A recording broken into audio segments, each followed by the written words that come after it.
Good morning students, कैसे हैं आप सब लोग। आशा करता हूँ बहुत अच्छे होंगे, बहुत बढ़िया होंगे। आप से परिवार से परिचित लोगों के साथ, पूरे मोहल्ले और कॉलोनी के साथ। सावधान रहिए, सतर्क रहिए, कोरोना से बचाव कीजिए। बचाव ही अपने आप में एक उपाय है। चलिए, बीए पार्ट थर्ड ईयर के जो विद्यार्थी हैं, फिलॉसफी में मैं उनके लिए सांख्य योग दर्शन पर बात कर रहा था। सांख्य दर्शन पर लगभग हमारी चर्चा पूरी हो चुकी है। आज से मैं योग दर्शन पर अपनी बात शुरू करूंगा और आप लोगों को जानकर खुशी होगी कि जल्द ही योग दर्शन पर भी हमारा कोर्स पूरा होने वाला है और इस तरह से एक पेपर आपका पूरा हो जाएगा। और मैं अगले वीडियोज में फिर जो है एक बार इनका पुनः रिवीजन करूंगा संक्षेप में, और देखते हैं कोई ऐसा तरीका ढूंढते हैं जिसमें आपके कोई शंका और समाधान हो, शंका और कोई सवाल हो तो उनका हम समाधान कर पाए। खैर, फिलहाल योग दर्शन, सांख्य और योग, ये दोनों साथ ही चलते हैं। एक चीज़ तो ये कि आपके पेपर का नाम भी है सांख्य योग, तो सांख्य और योग समानांतर हैं, लेकिन बहुत सारी चीज़ों में भेद भी है। दोनों का उद्देश्य एक है, दोनों के तात्विक सिद्धांत एक हैं, लेकिन जहाँ सांख्य दर्शन सैद्धांतिक है वहाँ योग दर्शन व्यावहारिक है। तो बहुत सारी चीज़ों में समान होने के बावजूद इनमें अपनी भिन्नताएं हैं। तो हम अपनी चर्चा में वो चीज़ें लेंगे जिनके आधार पर योग दर्शन सांख्य दर्शन से भिन्न है। जहाँ जहाँ समान रूप से तुलना होगी वो भी बात करेंगे, और जहाँ भेद होगा उसकी भी बात करेंगे। तो जब सांख्य दर्शन पढ़ा था तो सर्वप्रथम हमने ये जाना कि सांख्य दर्शन के प्रणेता कौन है, सांख्य दर्शन किसने दिया। तो वहाँ हमने बताया महर्षि कपिल ने सांख्य दर्शन दिया, सांख्य सूत्र और तत्व समाज नामक रचनाएं लिखी। तो इसी तरह के प्रश्न हमारे यहाँ पर हैं कि योग दर्शन के प्रणेता कौन है। तो योग दर्शन महर्षि पतंजलि द्वारा प्रणीत है, और योग दर्शन में सांख्य के इन मतों को स्वीकार किया गया है कि तत्वों की संख्या 25 है, और दर्शन का मकसद है आत्मा को बंधन से मुक्त करवाना, त्रिविध दुखों की आत्यंतिक निवृत्ति। तो ये जो सांख्य द्वारा प्रतिपादित मत थे, इन मतों को योग दर्शन ने भी ज्यों का त्यों स्वीकार किया कि महर्षि पतंजलि द्वारा प्रणीत योग दर्शन सांख्य के तत्व और प्रयोजन के मत को स्वीकार करता है कि सांख्य ने जिन तत्वों की संख्या 25 बताई है वो 25 तत्व योग दर्शन स्वीकार करता है, और सांख्य ने जो ये बताया कि त्रिविध दुखों की आत्यंतिक और एकांतिक निवृत्ति ये दर्शन का मकसद है, तो यही बात इन्होंने भी स्वीकार की। परंतु जो भेद है यहाँ, एक भेद ये है कि योग दर्शन में एक तत्व एक्स्ट्रा और जोड़ दिया गया, और वह है ईश्वर। याद कीजिएगा, सांख्य दर्शन ईश्वर को नहीं मानता। इस दृष्टि से सांख्य को हम निरीश्वरवादी कहते हैं, परंतु योग दर्शन ईश्वर को मानता है, इसलिए योग दर्शन को ईश्वरवादी कहते हैं। दूसरी बात थी कि सांख्य दर्शन ने तत्वों की संख्या 25 बताई, जिसमें 2 मूल हैं, एक प्रकृति और एक पुरुष, और 23 उत्पन्न होते हैं। लेकिन योग दर्शन में इन 2 मूल तत्वों में एक और जोड़ दिया गया, और वह है ईश्वर। तो योग दर्शन में सांख्य के अलावा तत्वों की संख्या होगी 26। तो यह भी एक भेद यहां पर हुआ।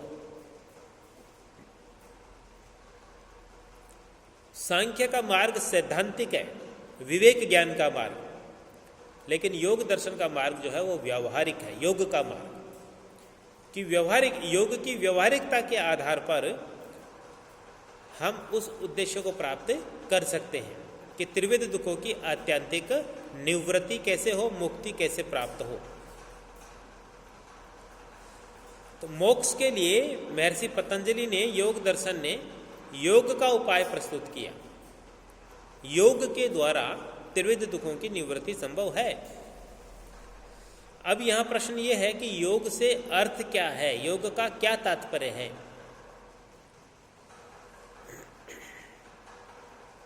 तो एक छोटी सी परिभाषा जो योग दर्शन में उपलब्ध है, योगश्चित्तवृत्ति निरोधः, योगश्चित्तवृत्ति निरोधः, अर्थात चित्त की वृत्तियों का निरोध ही योग है।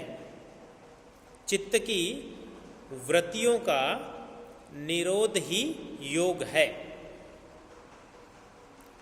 बहुत सारी बातें एक साथ हुई है यहाँ पर। चित्त की वृत्तियों का निरोध,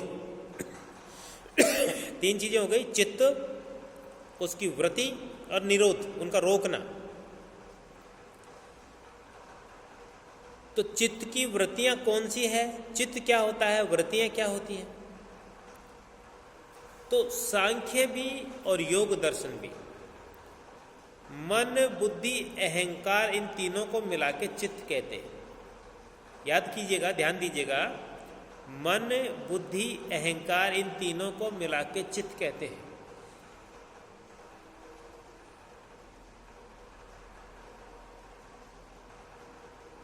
कभी कभी केवल बुद्धि को भी चित्त कहते हैं, लेकिन ज्यादातर जब हम चित्त शब्द का प्रयोग करेंगे, क्योंकि वो ज्ञान की प्रक्रिया से जुड़ी हुई चीज है, और सांख्य में हमने देखा कि ज्ञान में इंद्रियों का भी सहयोग होता है, लेकिन यहां हम इंद्रियों को तो नहीं ले रहे, पर मन जो एक आंतरिक इंद्रिय है उसको ले रहे हैं, बुद्धि को ले रहे हैं, अहंकार को ले रहे हैं। मन, बुद्धि, अहंकार, इन तीनों को मिला के चित्त कहते हैं। और वृत्ति किसे कहते हैं? तो जितने भी प्रकार का अनुभव या जितने भी प्रकार का ज्ञान किसी भी अवस्था में हमें जो होता है, किसी भी प्रकार का ज्ञान, अनुभव किसी भी अवस्था में हमें जो होता है, उस ज्ञान और उस अनुभव को चित्त की वृत्ति कहते हैं। वृत्ति बहुत विस्तार से आगे पढ़ेंगे हम, फिलहाल यहाँ संक्षेप में बात कर रहे हैं। और चित्त की 5 वृत्तियां मानी गई है, चित्त की 5 वृत्तियां मानी गई है। प्रमाण, विपर्यय, विकल्प, निद्रा और स्मृति, चित्त की 5 वृत्तियां। प्रमाण, विपर्यय, विकल्प, निद्रा और स्मृति, ये क्या है? इन पर विस्तार से आगे फिर से 5 चित्त वृत्तियों पर जब हम विस्तार से बात करेंगे तो वहां बात करेंगे। फिलहाल हम बात कर रहे थे योग क्या है। तो चित्तस्य वृत्ति निरोधः योग, यानी चित्त यानी मन, बुद्धि, अहंकार में किसी भी प्रकार का जो अनुभव होता है, तो कौन से अनुभव हो गए? ये 5 प्रकार के अनुभव हो गए।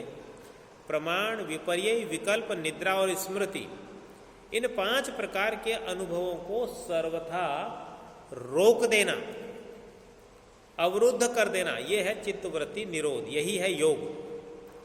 तो जब चित्त वृत्तियों का निरोध हो जाता है, चित्त की वृत्तियों को सर्वथा रोक देते हैं, उस समय दृष्टा, दृष्टा का मतलब है पुरुष, पुरुष का मतलब है आत्मा।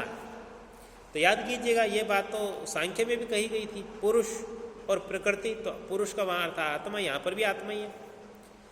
कि जब चित्त की वृत्तियों का निरोध हो जाता है, उस समय दृष्टा यानी पुरुष अपने मूल स्वरूप में आ जाता है।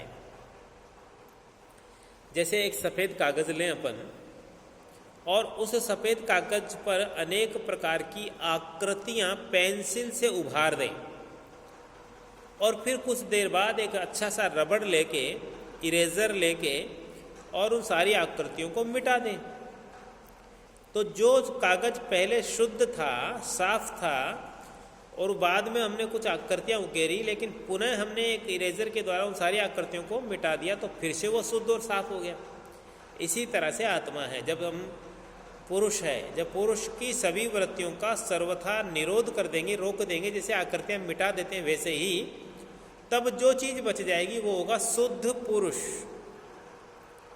मूल पुरुष, वास्तविक आत्मा।